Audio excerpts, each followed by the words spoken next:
तो IS 456 में design से रिलेटेड कितने क्लॉज है उसके लिए हम देखेंगे यहाँ पे। तो जो सेक्शन 3 है जनरल डिजाइन कंसिडरेशन, ये मेरा स्ट्रक्चर डिजाइन के लिए सबसे इम्पोर्टेंट सेक्शन है। सो इसमें आप देखोगे सबसे पहला क्या दिया हुआ है, basis for design, aim of design. The aim of design is the achievement of an acceptable probability that the structure being designed well and perform satisfactorily during their intended life. मतलब जितने ईयर्स के लिए मैंने structure को design किया है, जितना मेरा स्ट्रक्चर का डिजाइन लाइफ है, उतना पर्टिकुलर लाइफ में वो जो स्ट्रक्चर है मेरा वो एकदम स्ट्रक्चरली प्रॉपर बिहेव करेगा। ठीक है, और वो फेल नहीं होगा। वो मेरा एम होना चाहिए डिजाइन का। With an appropriate degree of safety, they should sustain all the loads and deformations of normal construction and use and have adequate durability and adequate resistance to effects of misuse and fire। ठीक है, अब ये देखो, ये जो M है, मतलब कि फायर का भी उसमें इफेक्ट नहीं आना चाहिए। इसके लिए हमने जो क्लियर कवर वगैरह जो सिलेक्ट करते हैं हम, वो 2 आवर्स फायर रेटिंग के लिए करते हैं। ठीक है, बिकॉज जो गाइडलाइंस है हमारे पास अवेलेबल, उसके हिसाब से 2 आवर्स फायर रेटिंग के लिए सारे एलिमेंट्स को डिजाइन करने के लिए हमको बोला जाता है। सो वो हम 2 आवर्स फायर रेटिंग के लिए सारे कवर्स सिलेक्ट करते हैं। ठीक है, अभी नेक्स्ट क्या है, लोड्स एंड फोर्सेस। ये हमारे जितने भी लोड्स हम अप्लाई कर रहे हैं, वो dead load, live load, wind load, earthquake load, वो सब दिया हुआ है। उसमें से आप देखोगे तो ये देखो डेंसिटी दे दिया है यहाँ पे, 25 kN/m³ is for RCC and for PCC, plain reinforce concrete. So plain concrete के लिए इतना है और रिन्फोर्स कंक्रीट के लिए इतना है, 25। प्लेन कंक्रीट मीन्स उसमें स्टील नहीं रहेगा, बाकी सब कुछ जितना भी मटेरियल्स है, एग्रीगेट, सैंड, सीमेंट, वो सब रहेगा। लेकिन रिन्फोर्स कंक्रीट में क्या होगा, एग्रीगेट, सैंड, सीमेंट प्लस आपका रिन्फोर्समेंट, इसलिए उन दोनों के डेंसिटी में फर्क है। ठीक है, अब यहाँ पे देखो, live load, wind load and snow loads. Snow loads जहाँ पे आपको लगता है कि स्नोफॉल होता है, वहां पर ही जरूरत है स्नो लोड के लिए डिजाइन करने की। अदरवाइज सारे स्ट्रक्चर को स्नो लोड के लिए डिजाइन करना जरूरी नहीं है। But of course dead load, live load, wind and earthquake, ये चारों लोड तो आपको हर एक स्ट्रक्चर में लगाना ही लगाना है। And other than this, creep, shrinkage and temperature, वो इफेक्ट्स भी आपको काउंट करना है। जहां जहां पे आपको लगेगा कि उनका रिक्वायरमेंट लगने वाला है, या फिर वो पर्टिकुलर लोकेशन में टेम्परेचर का भी पार्ट है स्ट्रक्चर के बिहेवियर में, तो वो आपको कंसिडर करना है लोड कॉम्बिनेशन में। ठीक है, तो उसके लिए अलग अलग लोड IS कोड्स है। IS 875 part 2 for live load, part 3 for wind load, part 4 for snow load, part 5 for other loads that is temperature, creep and shrinkage and special loading. और उसमें ही लोड कॉम्बिनेशन भी दिया हुआ है generate करके कि loads को कंबाइन कैसे करना है। ठीक है, अर्थक्वेक के लिए हमारे पास IS कोड है IS 1893। और ये जो है shrinkage, creep and temperature effects, इसके लिए 875 पार्ट 5। ठीक है, और यहाँ पे देखो लिखा भी हुआ है, in ordinary building such as low rise whose lateral dimension do not exceed 45 meter, the effect due to temperature fluctuations and shrinkage and creep can be ignored in design calculation।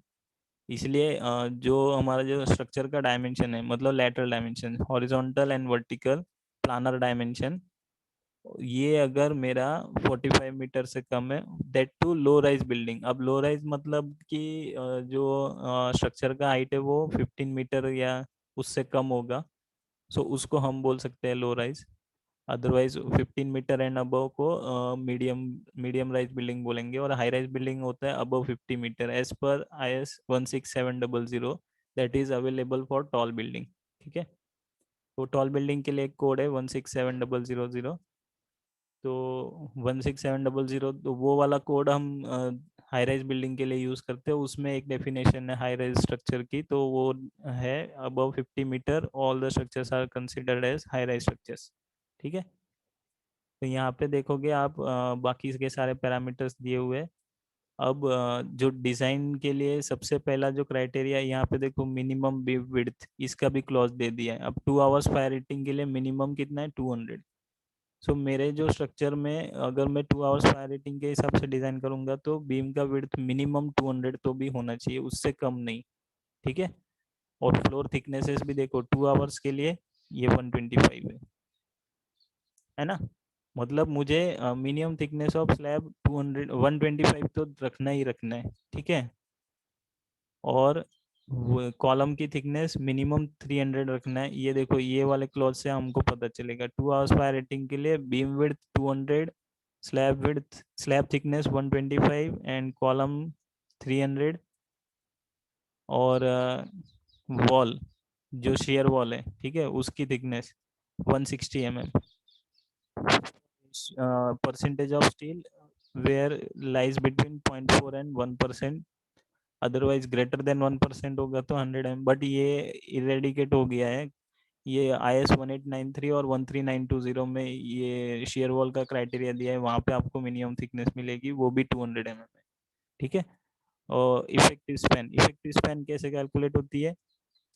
Effective span of a member that is not built integrally with the support shall be taken as clear span plus effective depth of slab और beam, दोनों के case में clear span plus effective depth और centre to centre of support whichever is less, इन दोनों में से कम लेना है। ठीक है।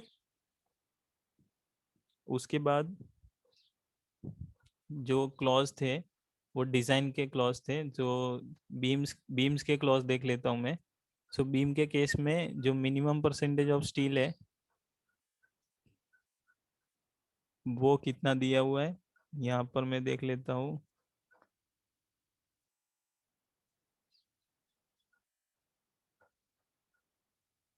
वो मेरे ख्याल से यहाँ पर है। ठीक है। सो यहाँ पे देखो ये बीम्स टेंशन रिइंफोर्समेंट मीन्स जो पर्टिकुलर फेस में मेरा टेंशन जनरेट हो रहा है। सो सिंपली सपोर्टेड बीम में कहाँ पे बॉटम में टेंशन जनरेट होता है, तो बॉटम रिइंफोर्समेंट कितना होगा? Minimum area of tension reinforcement shall not be less then that given by this formula AST is equals to 0.85 by FY into BD। ठीक है। सो 0.85 by FY is minimum percentage of steel। सो वो for FE 500 0.17% आता है। ठीक है। For FE 415 0.205%। तो ये change होगा according to the grade of reinforcement. ये हो गया मिनिमम रिइंफोर्समेंट। वैसे ही मैक्सिमम रिइंफोर्समेंट भी अवेलेबल है। Maximum area of tension reinforcement shall not exceed 0.04, that means 4%। और कंप्रेशन रिइंफोर्समेंट, कंप्रेशन अभी सिंपली सपोर्टेड बीम में टॉप में आएगा कंप्रेशन, तो उसका भी रेशियो दिया है, मैक्सिमम रिइंफोर्समेंट इज 4%। लेकिन कैंटिलीवर बीम के केस में क्या होगा? जो मेरा टेंशन जनरेट होगा वो टॉप साइड में जनरेट होगा, तो मेरा ये जो क्राइटेरिया है टेंशन रिइंफोर्समेंट का वो टॉप फेस में अप्लाई होगा, और बॉटम फेस में मैं कंप्रेशन रिइंफोर्समेंट का जो क्लॉज है वो अप्लाई करूंगा। उसके बाद आता है मेरा साइड फेस रिइंफोर्समेंट। ठीक है। अब साइड फेस रिइंफोर्समेंट मुझे कब देना है? जब मेरा बीम का डेप्थ 750 mm से ज़्यादा हो जाएगा तब। और वो भी कैसे देना है? दो कर्टेन में, दोनों से मतलब जो बीम का मेरा दोनों साइड से वो दोनों साइड में देना है, वो भी इक्वल स्पेसिंग पे। ठीक है। और वो कैसे देना है? Total area of side face reinforcement shall not be less then 0.1% of the web area. Web area means आपका बीम का जो भी क्रॉस सेक्शनल एरिया है वो आपको कंसिडर करना है, और 0.1% लेना है उसका। एंड वो जो एरिया आएगा that divide by 2 will be the side face reinforcement required on one face of beam. ठीक है। उस डेप्थ इज एक्सीडिंग 750 mm। और उसकी स्पेसिंग कितनी होगी? 300 mm। और थिकनेस ऑफ द बीम, जैसे अभी आपका बीम है 225 का, तो आपकी जो साइड फेस रिइंफोर्समेंट की स्पेसिंग होगी वो 225 और 300 इन दोनों में से कम मतलब जो 225 है उससे भी कम होनी चाहिए, या तो उससे उसके इक्वल होनी चाहिए, जो कम डायमेंशन है उसके इक्वल। ठीक है। सो आपको ये साइड फेस रिइंफोर्समेंट उतना देना है 0.1%। उससे जो भी आएगा वो आपको देना है ऑन बोथ द फेसेस। और उसकी स्पेसिंग जो है वो मिनिमम थिकनेस यानी कि जो बीम की विड्थ होगी वो, और 300 mm which ever is less, वो वाली स्पेसिंग आपको प्रोवाइड करनी है। ठीक है। उसके बाद मैं आ जाता हूँ, ये हो गया मेरा main reinforcement and side face reinforcement. अब आ जाता हूँ मैं शेयर रिइंफोर्समेंट में। तो शेयर रिइंफोर्समेंट मतलब जो स्टीरअप्स मैं प्रोवाइड करता हूँ, तो वर्टिकल स्टीरअप्स के लिए मेरा जो उसका स्पेसिंग है, वो spacing shall not exceed 0.75 D for vertical स्टीरअप्स, ठीक है, and D for incline स्टीरअप्स। So 75 D, 0.75 D, D means effective depth, ठीक है। तो 0.75 इंटू इफेक्टिव डेप्थ से आपका जो वैल्यू आएगा, वो वैल्यू और 300 mm, इन दोनों में से जो कम से कम होगा वो आपको एज अ स्पेसिंग प्रोवाइड करना है। लेकिन थर्ड क्राइटेरिया क्या है, मिनिमम शेयर इन्फोर्समेंट का क्राइटेरिया। यहाँ से भी आपको एक स्पेसिंग मिलेगा। आप यहाँ से कैसे कैलकुलेट करोगे, 0.4 इंटू ये बी को आप यहाँ पे लेके जाओ, 0.4 into B divide by 0.87 FY, वो आपको एक ASV बाय SV का रेशियो मिलेगा, वो मिनिमम शेयर इन्फोर्समेंट। उसके बाद आप SV कैलकुलेट करोगे तो आपको इससे भी एक स्पेसिंग मिलेगा, ठीक है। सो आपके पास स्पेसिंग के लिए तीन क्राइटेरिया हो गया इनिशियली। तीन क्राइटेरिया में क्या हो गया, 0.75 डी और 300 mm और मिनिमम शेयर इन्फोर्समेंट क्राइटेरिया से। ये तीनों में से जो भी कम से कम स्पेसिंग आएगी वो आपको प्रोवाइड करनी है एज ए शेयर इन्फोर्समेंट। उनकी जो स्पेसिंग आएगी वो प्रोवाइड करनी है as centre to centre distance, ठीक है। और फिर आपको ASV जो है वो आपको खुद से ही सिलेक्ट करना है, लेकिन ट्राई करना है कि जो कम से कम डायमीटर का बार यूज करना है, बिकॉज जो साइड पे स्टीरअप्स को बेंड करना पड़ता है, तो वो बेंड करने के लिए कम से कम डाया होगा तो इजीली बेंड हो जाएगा, ठीक है। तो लोअर डाया से स्टार्ट करना है और बाद में हायर डाया में एज पर द रिक्वायरमेंट आपको सिलेक्ट करना है, ठीक है। उसके बाद मैं देखता हूँ स्लैब्स। तो स्लैब्स में मेरा जो मिनिमम परसेंटेज ऑफ स्टील है वो है 0.15 of total cross sectional area for mild steel and 0.12 for tor steel. Tor steel means ये जो HYSD बार्स हैं, Fe415 एंड Fe500, 550, Fe600, उन सब के लिए 0.12% मुझे प्रोवाइड करना है as a minimum tensile reinforcement, ठीक है। और जो मैक्सिमम डायामीटर स्लैब के केस में, जो मैक्सिमम डायामीटर ऑफ बार में यूज कर सकता हूँ, that is diameter of reinforcing bar shall not exceed 1/8 of the total thickness of the slab. जो स्लैब की जो थिकनेस होगी, लेट सपोज कि मेरे स्लैब की थिकनेस 150 mm है, सो मैं 150 डिवाइड बाई 8 करूंगा, 18.75। सो मैं जो minimum dia maximum bar dia जो यूज कर सकता हूँ वो है 16, ठीक है। अब साइट पे जो बार्स अवेलेबल हैं उनका जो पैटर्न है वो कैसे है, बार डायामीटर का साइड पे। फर्स्ट हमारे पास मिनिमम जो बार डाया है वो 8 है, देन 10, देन 12, उसके बाद 16, उसके बाद 20, उसके बाद 25, 32 एंड 40। इस तरीके के बार डायाज में स्टैंडर्ड बार डायाज है, ये साइट पे अवेलेबल होता है। तो उस हिसाब से मैं अगर देखूँ तो ये जो मेरी वैल्यू आ रही थी 18.75, लेकिन मैं 20 यूज नहीं कर सकता है। इसका मतलब 150 थिकनेस के लिए मैं मैक्सिमम 16 mm बार डाया यूज कर सकता हूँ, ठीक है। तो ये मेरा स्लैब का क्लॉज खत्म हो गया। उसके बाद आ जाता हूँ मैं कॉलम के क्लॉज में। अब कॉलम के केस में जो cross sectional area of longitudinal reinforcement shell not be less then 0.8%, मतलब मिनिमम जो रिइंफोर्समेंट देना है मुझे कॉलम में वो 0.8% of gross cross section area होना चाहिए, ठीक है। और shell not be more than 6% of total cross sectional area of column, ठीक है।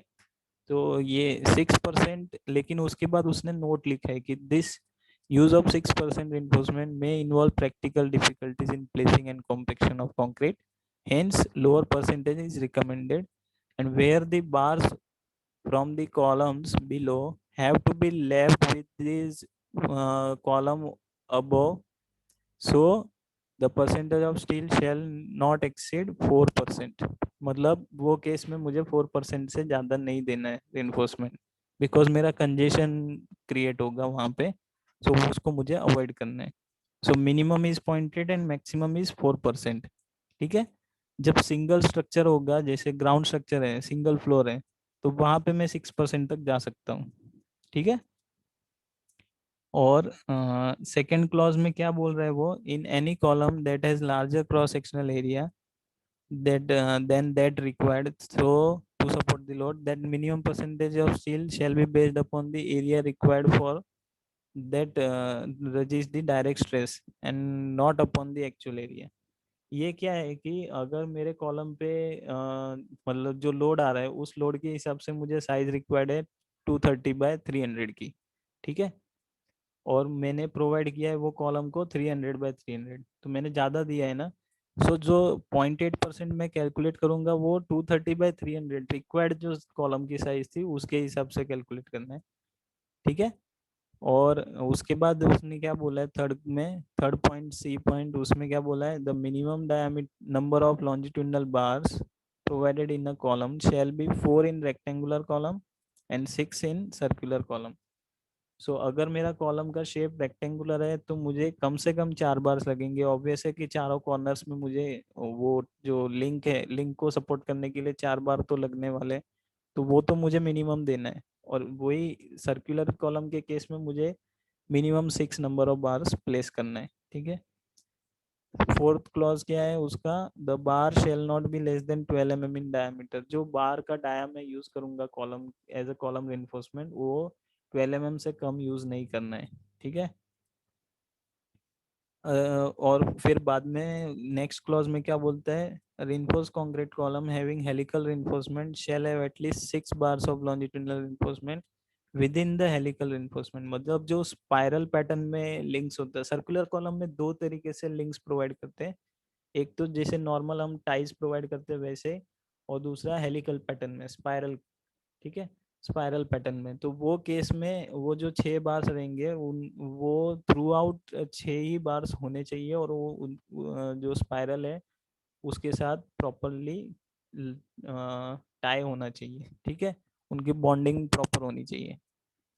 नेक्स्ट क्लॉज क्या है, helical reinforced concrete column, the longitudinal bar shall be in contact with the helical reinforcement and equidistance around its inner circumference। मतलब उसका जो spacing है bottom to top तक equal होना चाहिए। ऐसा नहीं होगा कि नीचे 100 mm सेंटर टू सेंटर है स्पेसिंग और ऊपर जाके 85 mm सेंटर टू सेंटर हो गया। सो वो भी देखना है कि आपको बार्स की वर्टिकलिटी भी मेंटेन करनी है। नेक्स्ट क्या बोलता है वो, spacing of longitudinal bars measured along the periphery of the column shall not exceed 300 mm। जो वर्टिकल बार्स हम प्रोवाइड करेंगे, मतलब जो मेन रिइंफोर्समेंट हम डालेंगे कॉलम में, उनकी जो सेंटर टू सेंटर स्पेसिंग है वो 300 से ज़्यादा नहीं होनी चाहिए। ठीक है। नेक्स्ट क्या है, in case of pedestal whose longitudinal reinforcement is not taken in account in strength calculation, सो वहाँ वो केस में क्या करेंगे, nominal longitudinal reinforcement shall not be less than 0.15% of cross sectional area and that shall be provided। मतलब अगर अब ये pedestal, pedestal मतलब क्या होगा, उसने देखो नोट लिखा है, pedestal is a compression member whose effective length does not exceed 3 times the least lateral dimension of column. ठीक है। सो ये देखो, ये मेरा कॉलम है, ये मैं प्लान ड्रॉ कर रहा हूँ कॉलम का। ठीक है। अब कॉलम में ये मेरा डायमेंशन है 300 का और ये मेरा डायमेंशन है 600। तो इसमें से लीस्ट लेटरल डायमेंशन कौन सा हो गया, 300, है ना। सो ये जो 300 है, ये डायमेंशन इससे 3 times, मतलब अगर मैं इसका 3 times करता हूँ 300 का, तो वो विच कम्स अराउंड 900 mm। सो जो मेरा पेडेस्टल होगा, वो पेडेस्टल की हाइट जो है वो 900 mm से कम होनी चाहिए, तो ही मैं उसको पेडेस्टल बोलूंगा। अदरवाइज वो शॉर्ट कॉलम बन जाएगा, और शॉर्ट कॉलम होगा तो मुझे ये वाला जो क्राइटेरिया है वो फॉलो करना पड़ेगा। बट अगर मैं वो उससे कम है मेरी height 3 into least lateral dimension, so वो केस में मुझे 0.15% मिनिमम रिइंफोर्समेंट प्रोवाइड करना है। लेकिन ये फॉर माइल स्टील, अगर टॉर स्टील होगा तो 0.12% में दे सकता हूँ। ठीक है। और उसके बाद आ जाता हूँ मैं, ये तो हो गया मेरे कॉलम के मेन रिइंफोर्समेंट के लिए सारे क्राइटेरिया। अब मैं जाता हूँ ट्रांसवर्स रिइंफोर्समेंट, मतलब शेयर रिइंफोर्समेंट के लिए जो क्राइटेरिया है। पिच मतलब स्पेसिंग एंड डायमीटर, ठीक है। सो स्पेसिंग कैसे कैलकुलेट होगी ट्रांसवर्स रिइंफोर्समेंट की, the pitch of transverse reinforcement shall not be more than least of the following distances. So पहला क्लॉज क्या है, least lateral dimension of compression member. So ये हमने यहाँ पे देखो 300 हमारा कम है, सबसे कम से कम डायमेंशन, तो स्पेसिंग के लिए फर्स्ट क्या हो गया, first criteria is 300। Second criteria में क्या बोलता है वो, आईएस कोड, यहाँ पे देखो 16 times smallest bar dia of longitudinal bar to be tied, ठीक है। तो अब मैं यहाँ पे जो मैंने रिइंफोर्समेंट प्रोवाइड किया है कॉलम में, लेट सपोज मेरा 500 mm square is reinforcement required है। सो मैं यहाँ पे कितना रिइंफोर्समेंट डालूंगा, 6 नंबर्स ऑफ 12 mm डायमीटर, ठीक है। सो 12 का डायमीटर में यूज कर रहा हूँ, तो 16 टाइम्स 12 विच कम्स अराउंड 192। और एक क्लॉज है उसमें, वो क्या है, 300 mm। अब इन तीनों में से जो भी कम से कम आएगा वो मेरी स्पेसिंग होनी चाहिए। सो इन तीनों में से सबसे कम है मेरी 192। बट वैसे तो मैं डाल नहीं सकता, मुझे प्रोवाइड करना होगा इन मल्टीपल्स ऑफ 25। सो इसका मैं प्रोवाइड करूंगा, ये स्पेसिंग को मैं प्रोवाइड करूंगा एज 175 सेंटर टू सेंटर, ठीक है। अब नेक्स्ट क्या क्लॉज है, डायमीटर का। तो diameter of this lateral tie shall not be less than 1/4 of the diameter of largest longitudinal bar. अब ये लार्जेस्ट क्या है और उधर स्मॉलेस्ट बोल रहा था, तो ऐसा क्यों बोल रहा था, अभी तो समझो मैंने इक्वल पैटर्न दिया है, मतलब सारे जो बार से वो 12 mm डाया के है। लेकिन कभी कभी क्या होगा, कॉम्बिनेशन ऑफ बार डाया आपको प्रोवाइड करना पड़ेगा। मतलब मेरे जो कॉर्नर्स में 16 mm बार डाया रहेंगे और जो सेंटर में होंगे वो 12 के डाया के बार होंगे एज पर दी AST रिक्वायर्ड। सो मैं उतना ही प्रोवाइड करूंगा ऑप्टिमाइज करने के लिए। सो वो केस में क्या होगा, 12 mm मेरा स्मॉलेस्ट बार डाया हो गया और 16 mm मेरा लार्जेस्ट लॉन्जिट्यूडिनल बार हो गया। सो इसीलिए वो वैसा क्लॉज दिया है, लेकिन क्योंकि हमारा ये सारे बार सेम है 12 mm डायमीटर के, इसलिए हमारा जो लार्जेस्ट लॉन्जिट्यूडिनल बार है वो भी 12 है।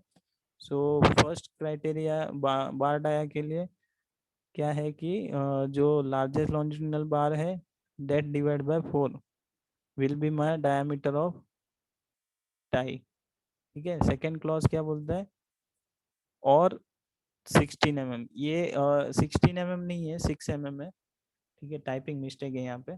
तो ये 6 mm लेकिन अवेलेबल नहीं होता है मार्केट में। तो मार्केट में अभी जो मिनिमम अवेलेबल है बार डाया टॉर स्टील में वो है 8 mm, ठीक है। सो यहाँ पे 6 mm, इन दोनों में से ग्रेटर 6 mm आएगा तो मैं प्रोवाइड करूंगा 8 mm, because which is least available tor steel in the market. So यहाँ पे मैं स्टीरअप्स कितनी प्रोवाइड करूंगा, 2 tor, sorry, tor 8 at 175 mm centre to centre, मतलब 8 8 mm diameter at 175 mm centre to centre I will provide as lateral ties in my column, ठीक है।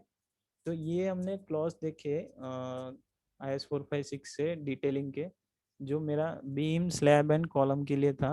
तो slab में minimum percentage of steel and bar maximum bar dia, उसके बाद beam में minimum percentage of steel and maximum percentage of steel, फिर side face reinforcement उसका spacing वगैरह, और जो शेयर रिइंफोर्समेंट मतलब स्टीरअप्स जो दूंगा उसकी स्पेसिंग कैसे कैलकुलेट करनी है वो दिया है, ठीक है। और फिर मिनिमम शेयर रिइंफोर्समेंट कैसे लगेगा, कितना लगेगा, उसका फॉर्मूला दिया हुआ है।